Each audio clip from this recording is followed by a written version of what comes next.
மற்ற ஊரில் பார்த்தீங்கன்னா சுயேட்சை அதிகமாக ஜெயிக்கிறாங்க. ஏன்னா மொத்த காஸ்ட் ஆஃப் எலெக்ஷனே குறைவு. தமிழகத்தில் பார்த்தீங்கன்னா சுயேட்சை ஜெயிக்கிறதுக்குலாம் அந்த ஊரில் வாய்ப்பே இல்லாத அளவுக்கு இன்னைக்கு தேர்தல் களம் வந்து சூடாக இருக்குது.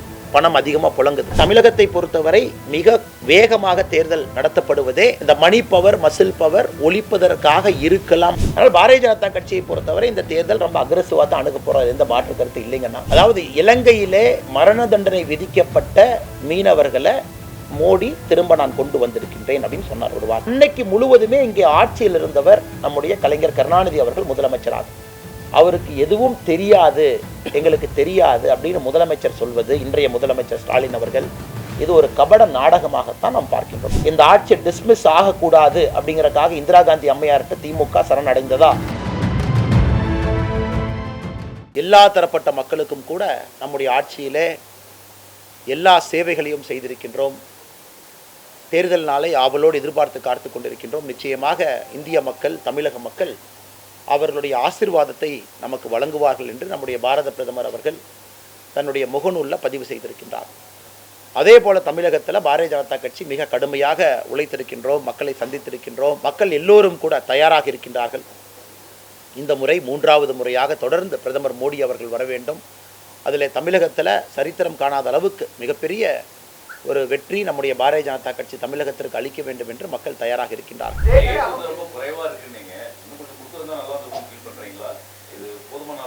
லெவல் பிளேயிங் ஃபீல்டு தானே, எல்லாருக்கும் சமம் தானே, கரெக்டு தான் உங்களுக்கு. ஏன்னா 7th ஃபேஸ் பார்த்தீங்கன்னா ஜூன் 1 போதும். உதாரணத்துக்கு கடைசி ஃபேஸ் அப்படின்னா பாருங்கள் எவ்வளோ நாட்கள் அவங்களுக்கு இருக்குது. ஸோ நமக்கு இன்றைக்கே அந்த நோட்டிஃபிகேஷன் டேட் இன்றைக்கி இஷ்யூ ஆயிடுச்சு. எப்போ எலெக்ஷன் கமிஷன் ப்ரெஸ் மீட் ஆரம்பித்தாங்களோ இந்த ஃபேஸ் 1 வரக்கூடிய நமக்கு நோட்டிஃபிகேஷன் அன்றைக்கி இஷ்யூ ஆன மாதிரி கணக்கு. நாட்கள் குறைவு என்று சொல்வதை விட இது எல்லோருக்கும் சமம்தான் என்று பார்க்கின்றோம். அதனால் தமிழகத்தை பொறுத்தவரைக்கும் எப்பொழுதுமே ஃபேஸ் 1 ஃபேஸ் 2 தான்.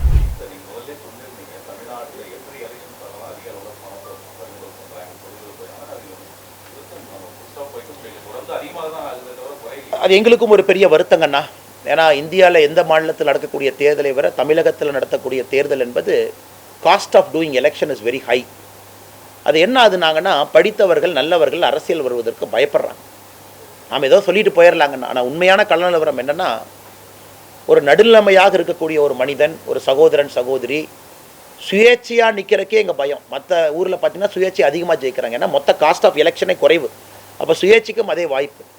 தமிழகத்தில் பார்த்தீங்கன்னா சுயேட்சை ஜெயிக்கிறதுக்குலாம் அந்த ஊரில் வாய்ப்பே இல்லாத அளவுக்கு இன்றைக்கி தேர்தல் களம் வந்து சூடாக இருக்குது. பணம் அதிகமாக புழங்குது. அதனால் எங்களுடைய நம்பிக்கை, இன்றைக்கி சீஃப் எலெக்ஷன் கமிஷனர் பேசும்பொழுது ரொம்ப கடுமையான வார்த்தைகளை பயன்படுத்தி இருந்தார். இதை இந்த முறை நாங்கள் கண்டிப்பாக அடக்கியே காட்டுவோம், இந்த முறை கிராக் டீம் போட போகிறோம், எல்லா சென்ட்ரல் கவர்மெண்ட் ஏஜென்சியும் இந்த முறை நாங்கள் முடுக்கி விட போகின்றோம், 100 நிமிஷம் தான் கொடுக்க போகிறோம், 100 minutes, அதாவது 1 மணி நேரம் 40 நிமிஷம். அதுக்குள்ளே ஒரு கம்ப்ளைண்ட்டுக்கும் நடவடிக்கை எடுப்போம். அப்படின்னா நீங்கள் சிவிஜில் ஆப்பில் கம்ப்ளைண்ட் பண்ணுவீங்க, எலெக்ஷன் கமிஷன் கொடுத்துருக்கக்கூடிய அந்த டோல் ஃப்ரீ நம்பரில் கம்ப்ளைண்ட் பண்ணுவீங்க, கண்ட்ரோல் ரூமுக்கு ஃபோன் பண்ணுவீங்க. அதனால் நாங்களும் எதிர்பார்க்கின்றோம் அந்த அளவுக்கு மேன் பவர் அவங்ககிட்ட இருக்கணும். 100 நிமிஷத்திற்குள்ளே ஒரு கம்ப்ளைண்ட்டையும் ரிசால்வ் பண்ணி முடிக்கணும். அப்படி செய்தாங்கன்னாவே பாதி விஷயம் குறையுங்கண்ணா.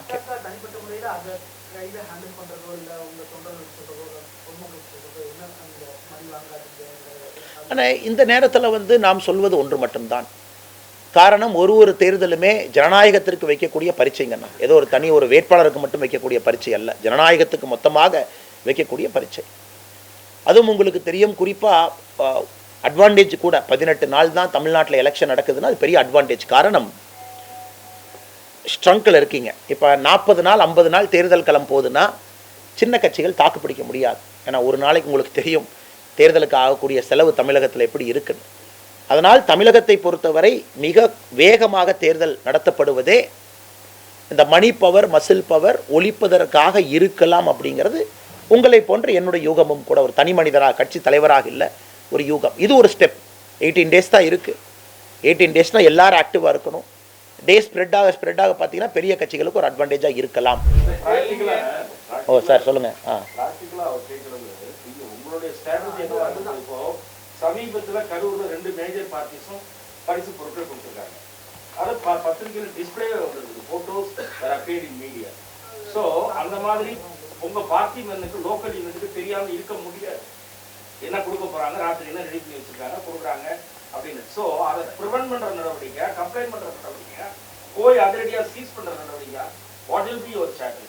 ஏன்னா prevent பண்ணா ஜனங்களுக்கு கோவம் வரும்னு சில கட்சிகள் அல்ல அப்படி இல்லைங்கண்ணா. எங்களை பொறுத்தவரை நீங்கள் பார்ப்பீங்க, எங்களுடைய ஸ்ட்ராட்டஜி என்று சொல்வதை விட மக்களுடைய ஸ்ட்ராட்டஜி என்ன. ஏன்னா மக்கள் ஜனநாயகத்தில் அவர்கள் முடிவெடுக்க வேண்டும். ஒரு தனிப்பட்ட விஷயத்தில் நான் இதை எதிர்த்து குரல் கொடுக்க போகின்றேன் என்பது மக்கள் முடிவு செய்யணும். நம்பர் ஒன்றுங்கண்ணா.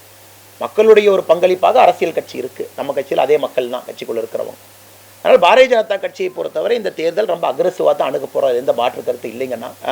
இன்னும் 2 நாட்களில் நீங்கள் பார்ப்பீங்க, நம்முடைய குறிப்பாக நம்முடைய தேர்தல் கூட்டணி வேட்பாளர்கள் அறிவிக்கும் பொழுது 2-3 நாட்களில் மிக விரைவாக அன்னைக்கு நாங்கள் எங்களுடைய ஸ்டாண்டை நிறைய விஷயத்தில் சொல்ல போகிறோம். உதாரணத்திற்கு சவாலான எதையும் பார்க்கலிங்கண்ணா. சவாலாக எதையும் பார்க்கவில்லை. களம் நன்றாக இருக்கிறது, ஆரோக்கியமாக இருக்கிறது. மக்களுடைய மூடை பொறுத்த வரைக்கும் மோடி அவர்களுக்கு வாக்களிக்க வேண்டும் என்கின்ற உணர்வு எல்லா இடத்துலையும் பார்க்க முடியுது. சவால் அஃப்கோர்ஸ் ஒரே ஃபேஸ் எலெக்ஷன், பெரிய கட்சிகளுடைய ஆதிக்கம், மணி பவர், மசில் பவர், ஆளும் கட்சி எவ்வளோ வேண்டுமானாலும் செலவு செய்ய முடியலாம் என்கின்ற கனவு, அதெல்லாம் ஒரு சவால் தான். பட் நாங்கள் இதெல்லாம் இந்த முறை எதிர்கொள்ள முடியும் என்கின்ற முழு நம்பிக்கை எங்களுக்கு இருக்குது. பிரதமர் வந்து விஸ்வகுரு ராஜகுரு என்று குறிப்பிட்டதற்கு இன்றைய முதலமைச்சர் வந்து அவர் மௌனம் குரு நான் அதுக்கு பதில் சொல்லியிருக்கேன் முதலமைச்சருக்கு. அதாவது நேற்று பிரதமர் என்னென்ன சொன்னாங்க, அதாவது இலங்கையிலே மரண தண்டனை விதிக்கப்பட்ட மீனவர்களை மோடி திரும்ப நான் கொண்டு வந்திருக்கின்றேன் அப்படின்னு சொன்னார் ஒரு வார்த்தை. நான் தூங்கலை, நான் போராடினேன், எல்லா கதவையும் தட்டினேன், எல்லா விஷயத்தையும் பயன்படுத்தி மீனவர்களை பத்திரமா கொண்டு வந்தேன். இன்னைக்கு மக்கள் நீங்கள் கேள்வி கேட்கணும், இந்த நிலைமைக்கு காரணம் யார் அப்படிங்கிற ஒரு கேள்வியை முன் வச்சுட்டு போயிருக்கிறாங்க. இன்னைக்கு அவர் என்னதான் சொன்னால், இன்னைக்கு பார்த்தீங்கன்னா மூக்கைய தேவர் அவருடைய பையன் முத்துராமலிங்கம் அவர்கள் உசிலம்பட்டியில் 84 எம்எல்ஏ இருந்தவங்க நம்ம கட்சியில் ஜாயின் பண்ணியிருக்காங்க. என்ன விசேஷங்கன்னா, அவருடைய அப்பா அப்போ ராமநாதபுரத்தினுடைய எம்பியாக PKM ஐயா இருந்த பொழுது பாராளுமன்றத்திலிருந்து வெளிநடப்பு பண்ணாங்க. எதற்கு? கச்சத்தீவை தாரை வார்த்தது. நம்ம கட்சியில் யார் இணைஞ்சாங்களோ அவருடைய தந்தை பாராளுமன்றத்தில் கச்சத்தீவு கொடுத்ததற்கு இந்திரா காந்தி அம்மா தடுத்தாங்க. அவர் பேசும் பொழுது இந்த மாதிரி வந்து கேளுங்க நாங்கள் சொல்கிறது அப்படின்னு. பட் நீங்கள் வந்து இந்தியாவிற்கு பெரிய மாபெரும் துரோகம் செஞ்சுருக்கீங்கன்னு சொல்லிட்டு வெளியே வந்து அப்போ அடல் பிகாரி வாஜ்பாயும் கூட அவரை சப்போர்ட் பண்ணி பேசினாங்க. இன்னைக்கு ஒரு நிகழ்வு சொல்கிறேங்கண்ணா. ஏன்னா யார் பாராளுமன்றத்தில் வெளிநடப்பு செய்தார்களோ அவருடைய மகன் இன்னைக்கு நம்முடைய கட்சியில் இணைஞ்சிருக்கிறாங்க.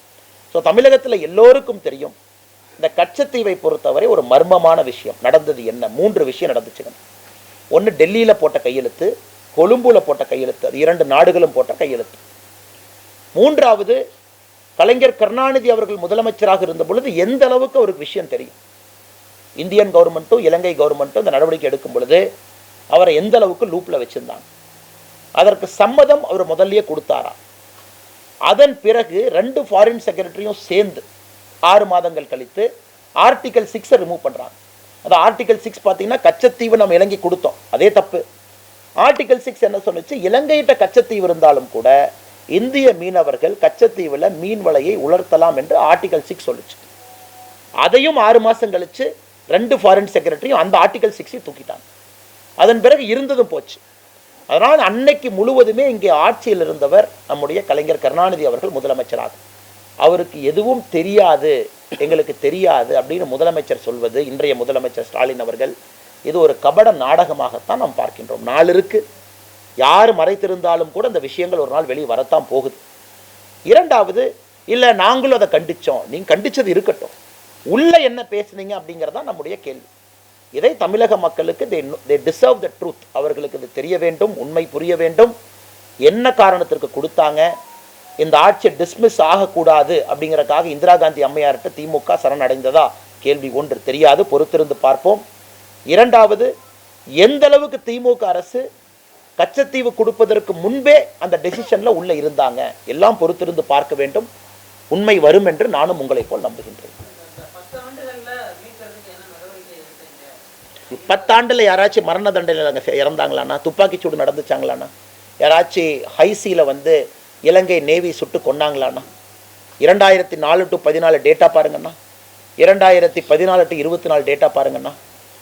நான் உங்களுக்கு கொடுக்குறேன், ஒரு பத்திரிகை அறிக்கையாகவே ரிலீஸ் பண்ணுறேங்கண்ணா. மேபி நீங்கள் கேட்டதுக்காக இன்று இரவு நாளை காலையில் ரிலீஸ் பண்ணுறோம். அவர்கள் ஆட்சியில் இருந்த பொழுது ஒரு தமிழ் மீனவர் நம்முடைய சொந்தம் சராசரியாக இலங்கை சிறையில் எத்தனை நாள் இருந்தார்? நம்முடைய ஆட்சியில் கைது செய்யப்பட்ட ஒரு தமிழ் சொந்தம் மீனவர் சராசரியாக எத்தனை நாள் இருக்கார்? 2 கம்பேர் பண்ணுங்க. நடத்தப்பட்ட துப்பாக்கிச் சூடுகள் அப்ப எவ்வளவு, இப்ப நடத்தப்பட்ட துப்பாக்கிச் சூடுகள் எவ்வளவு, கன்விக்ஷன் ரேட் எவ்வளவு, இப்ப கன்விக்ஷன் ரேட் எவ்வளவு. இந்த டேட்டா கொடுத்தாவே ஐ திங்க் அண்ணனுடைய கேள்விக்கு பதிலாக இருக்கும். நாங்கள் டேட்டா கொடுக்குறோங்க, நான் வில் இஷ்யூ டேட்டா. அதை பார்த்தா முதலமைச்சருக்கே தெரியும் அவர் என்று பொய் சொல்லி இருக்கின்றார் என்று. அதனால் நம்ம டேட்டா வச்சு பேசுவோம். நாளைக்கு வரைக்கும் பொறுங்கன்னா டேட்டா